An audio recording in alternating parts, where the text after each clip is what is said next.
जब राजा सही होता है तो सारा विपक्षी एक होता है। अगर राजा हमारा सही है ना तो पूरा विपक्षी एक हो जाएगा। राजा को कोई नहीं हटा सकता। मोदी ही है, मोदी रहेगा।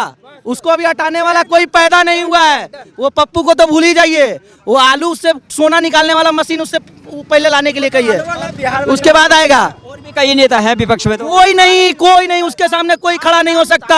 आज दुनिया में बता दो, कोई ऐसा नेता बता दो जो दुनिया में जाता है वहाँ सामने तो उसके लिए लोग हाथ जोड़ के खड़े होते हैं। कोई बता दो नेता आज तक। केजरीवाल फ्री का चोचला बांटता है, वो केजरीवाल क्या करेगा? बस सही बात है, मैं इनके मत से सहमत हूँ। बड़े चक्कर में कोई नहीं टक्कर में। चलो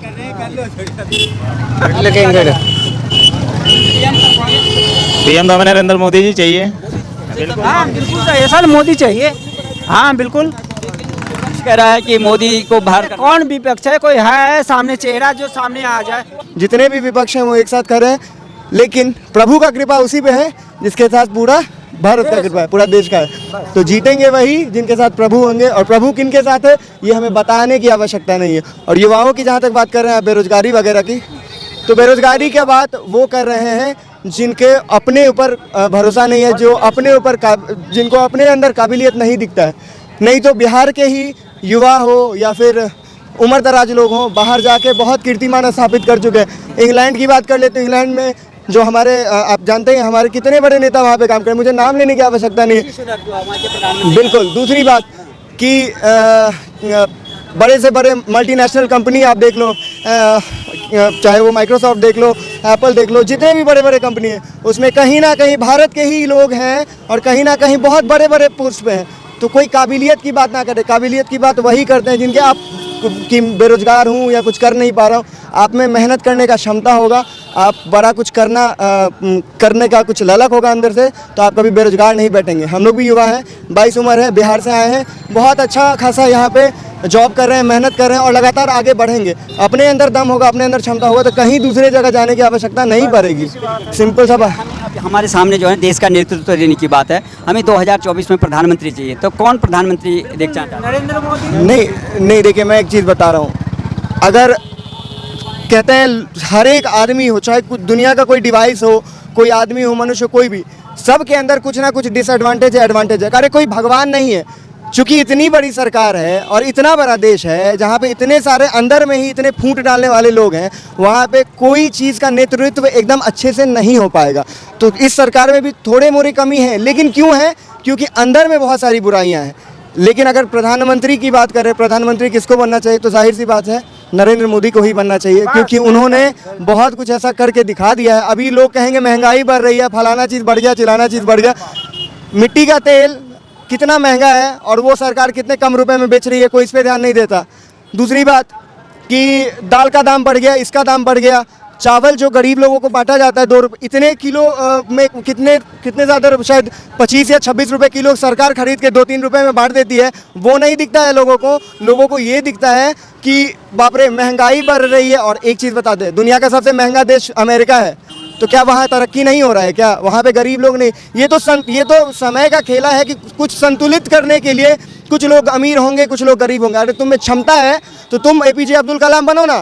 तुम पेपर बेच के बड़ा आदमी बन के दिखा दो ना। तुम में क्षमता होना चाहिए। सरकार वगैरह कुछ नहीं करती है। आप में बात होगी तो आप कहीं से भी क्लिक हो जाएंगे, कहीं से भी खिंचा जाएंगे। That's it.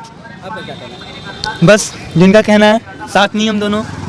जैसे कि बार बार जो है विपक्ष ये कहता है कि हमारे युवाओं को जो है मोदी ने बर्बाद कर दिया है और अब बदलना है, 2024 में बाहर करना है। सही तो कह रहे हैं, बर्बाद तो कर ही दिया ना विपक्ष को उन्होंने। वो कहाँ से आपको स्टेबल दिख रहे, वो पूरे बर्बाद हो चुके हैं।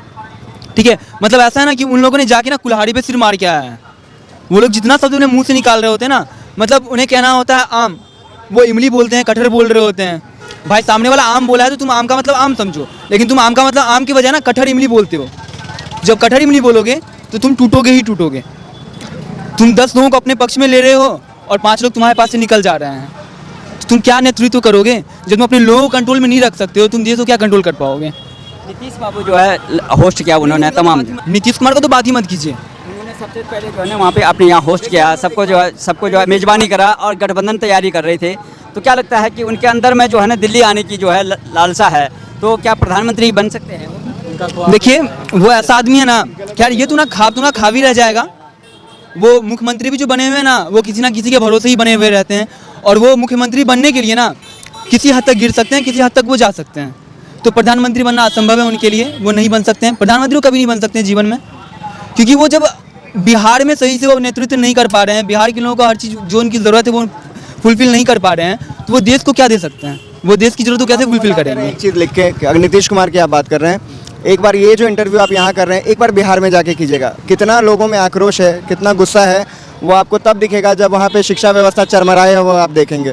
जब वहाँ के बेरोजगार युवा जो होते हैं वो यहाँ आके काम करते हैं, उनको नोएडा आना पड़ता है हम जैसे युवाओं को काम के तलाश में, और हमारे जैसे 75 लोग हैं। अगर बिहार की बात कर रहे हैं, नीतीश कुमार की बात कर रहे हैं, तो बिहार की स्थिति बद से बदतर है, जर्जर है, ना वहाँ इंडस्ट्री है, ना शिक्षा व्यवस्था अच्छी है। हम लोग LNMU बहुत बड़ी यूनिवर्सिटी से आते हैं, नाम है वहाँ के, आप नालंदा यूनिवर्सिटी के बारे में जानते होंगे, पटना में बड़े बड़े यूनिवर्सिटी। कहा जाता है कि Bihar is the most labour supplying state and साथ ही साथ Bihar is the most UPSC supplying state, जहाँ पे दोनों चीज़ का मिश्रण है। फिर भी अगर बिहार की वो स्थिति है तो उसमें कहीं ना कहीं सरकार बहुत बड़ा एक रोल प्ले करती है, और नीतीश कुमार कहीं से भी सक्षम नहीं है बिहार को चलाने के लिए, क्योंकि जो है बौद्धिक क्षमता है और सांस्कृतिक विरासत जो है हमने देखा कि बिहार में है। और वहाँ के जो शिक्षा मंत्री हैं जिनके पे पूरे शिक्षा का भार है, वे सनातन को इस तरह से कहते हैं, जैसे उन्होंने बोला है कि रामचरितमानस जो है पोटेशियम साइनाइड है। तो अगर शिक्षा मंत्री अगर इस तरह से जो है अपनी संस्कृति और अपनी भारतीयता को जो है के प्रति जो है वो बयानबाजी करेंगे तो कैसे बनेगा? बिल्कुल नहीं बने। देखिए, वो ये बातें वही कह सकते हैं जिनको खुद ज्ञान नहीं है।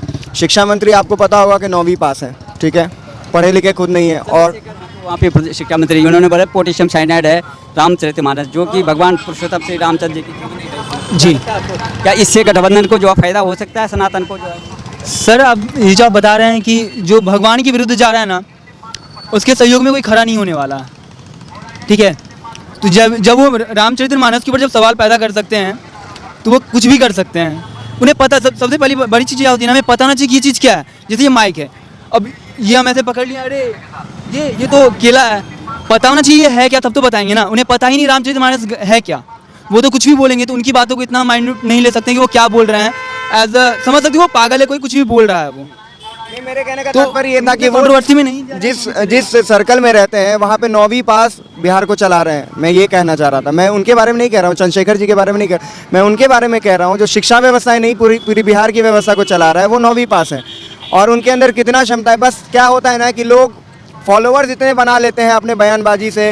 अपना, अब मैं भी नेता बनूंगा कल को तो मेरे भी 50-60 फॉलोवर्स हो जाएंगे, और मेरे भी बहुत सारे चाहने वाले और ना चाहने वाले भी लोग होंगे। तो धड़ल्ले से मैं जो कह दूंगा उसके साथ, तो वो किसके साथ चंद्रशेखर बाबू बैठते हैं उस पर डिपेंड करता है। वो बैठते हैं उन लोगों के साथ जिनको ज्ञान नहीं है, जो कुछ भी कहना है, अगर विपक्ष सही भी कह रहा है, बीजेपी सही भी कह रही है तो उसको गलत ठहराना है। बीजेपी सही गलत करेगी तो गलत को तो गलत खैर कहते ही हैं। ये है कि 2024 में क्या होने वाला है? 2024 में तो सब जानते हैं क्या होने वाला है, बताने की आवश्यकता नहीं है कि किसकी सरकार वापस यहाँ आने वाली है। लेकिन ये बात उचित है कि अगर मायावती अकेले बना सकती थी तो अकेले नरेंद्र मोदी नहीं होते, और वो लोगों के साथ खड़े होते हैं, और वो कांग्रेस सबके साथ खड़े रहते हैं। लेकिन बसपा को अगर जरूरत पड़ रहा है लोगों के साथ खड़े रहने का तो लिख के ले लीजिए कि वो सारे कौरव हैं और अकेला पांडव के साथ कृष्ण खड़ा है, कुछ नहीं होगा, जीतेंगे अपने मोदी साहब ही। राजनीति में एक बोला है ना कि देखो, जब से देश आज़ाद हुआ है तब से अभी होने वाला है मथुरा में, अभी जैसे राम मंदिर बना है, अब मथुरा की बारी है तो कृष्ण उनके साथ है, कोई हरा नहीं पाएगा।